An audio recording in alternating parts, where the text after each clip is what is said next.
going over to the baseball game after this.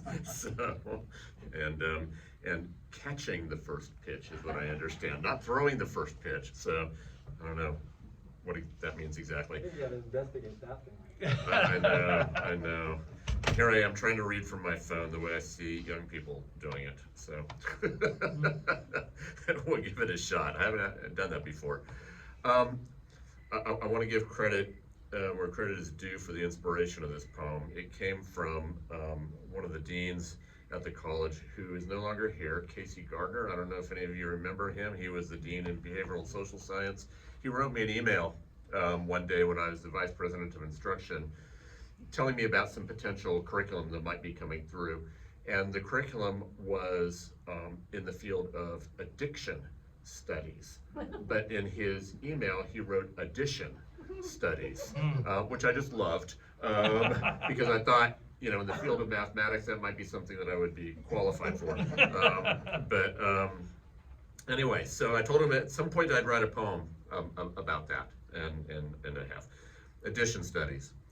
Tomorrow's drive up the valley, silos and rice fields, orchards breaking their branches with peaches.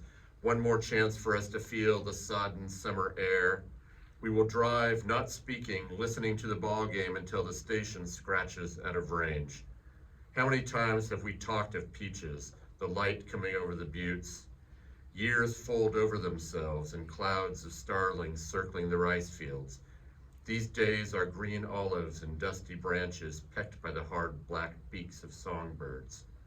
What are we but add-ons of experience? That pheasant coasting over the highway, the egret in the emerald green of the rice, they're old friends who make us feel good about ourselves. They foretell the homer we think we hear before the station is gone. How many cars have we driven up this road? Over 30 years, how many tractors have we passed?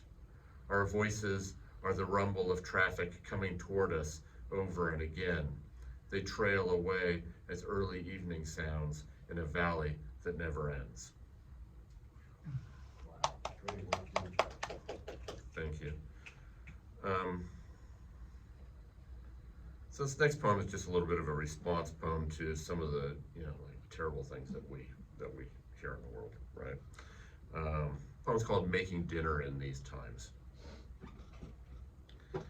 The salmon on the cutting board, skinned down and bright orange, leaves a smear of silver black scales on the wood, my fingers holding down the flesh, muscle filleted off the bones.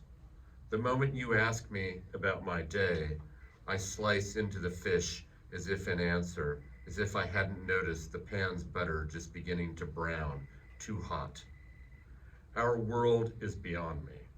11 people gunned down in a nightclub, or 7, or 16 in a mall, or school, a fact I heard on my drive home.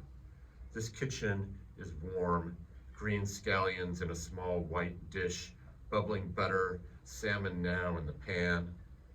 Pinot Grigio shimmers in my glass, some splashed over the fish.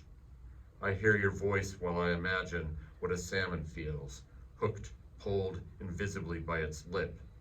I set down the knife, pick up a spatula, the air I breathe heavy with a steamy scent. I know this meal should be good for my heart. And I'll read one more poem, if that's all right, and another fish poem. All right. Okay, well, sort of a fish poem, sort of a lazy guy at home poem. I have a few weaknesses. One is sardines. I love them. Another is I like to watch boxing. So this combines both of those passions. The poem is called Sardines.